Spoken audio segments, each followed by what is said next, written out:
Have you ever wondered where all of the numbers come from when it comes to, the average net worth by age and, how much people are spending, all these things? Well, I've actually got the report. I want to go over it with you to break this down for you and show you because, if you're looking at an article, why don't we just go straight to, what do they call it, the horse's mouth?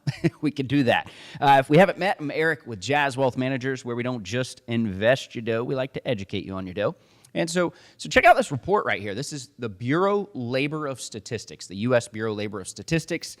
This is called the Consumer Expenditure Survey. Now, they've got another one coming out that should be coming out in September. But annually, it comes out for the year prior. And what they do is they survey an extensive number of people to really put together all these different variables, and it factors in, race, it factors in age, it factors in even, education. And then it starts to break down what people are spending money on. And so instead of trying to figure out, let's see what, Yahoo Finance said or anybody else, let's just kind of take this for what it is and let's take a look.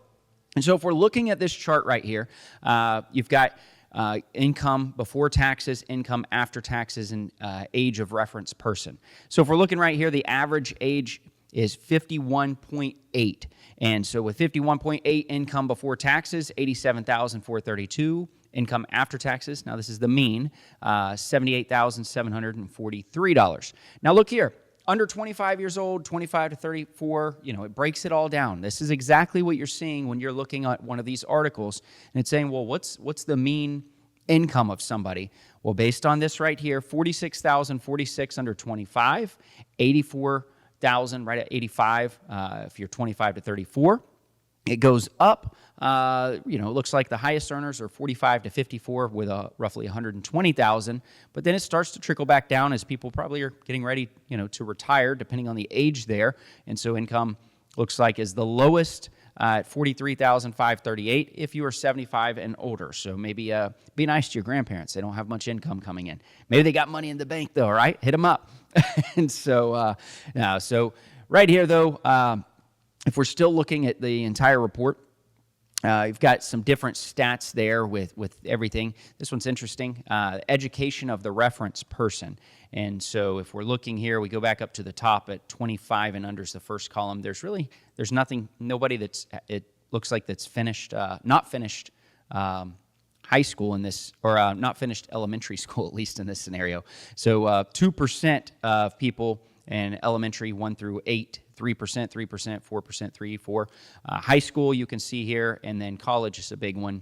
A lot of the people have finished college, over 50%, all the way across the board there.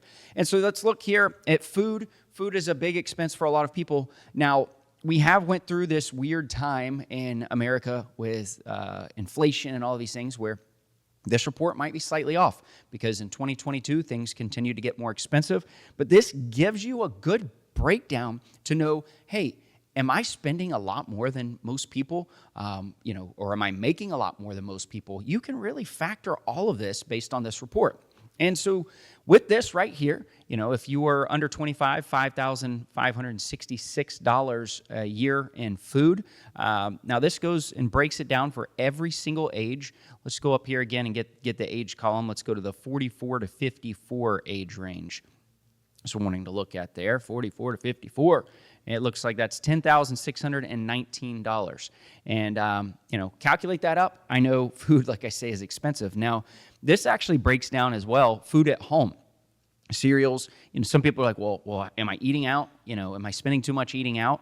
Well, you want to compare yourself to others? Let's take a look and we can figure that out. Because this has all of the breakdown of all of the different foods, food away from home. Right here. So food away from home, you can see, again, it looks like the higher income has also the higher food expense, $4,000 there. Alcoholic beverages, are you drinking too much compared to others? This will break that down as well. I could tell you right now, some people, it's interesting to see under the 25 range who they were interviewing because I'm curious to know if they were telling the truth on this one. Housing's a big one. Again, we're in this weird phase right this second where inflation's really increased housing expenses. But based on this survey, you can see, how much people are spending on housing each year.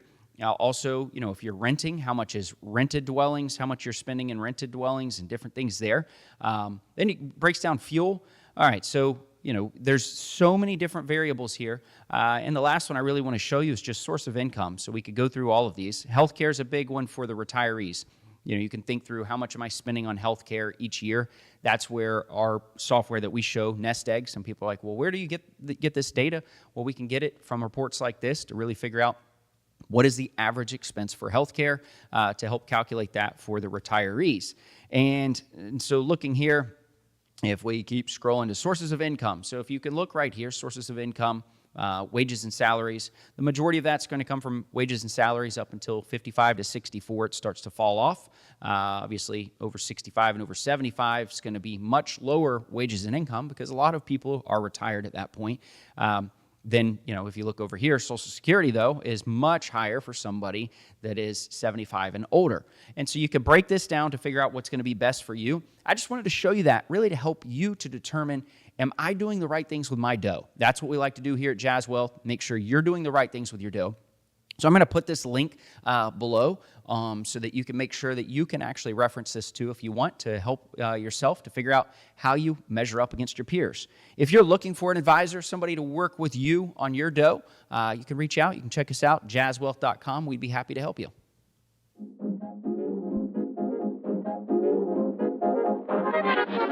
Why should you choose Jazz Wealth as your retirement or long-term investing service? Our portfolios are managed by us, not some faceless mutual fund manager. Our private classes will teach you everything about investing and getting your dough straight.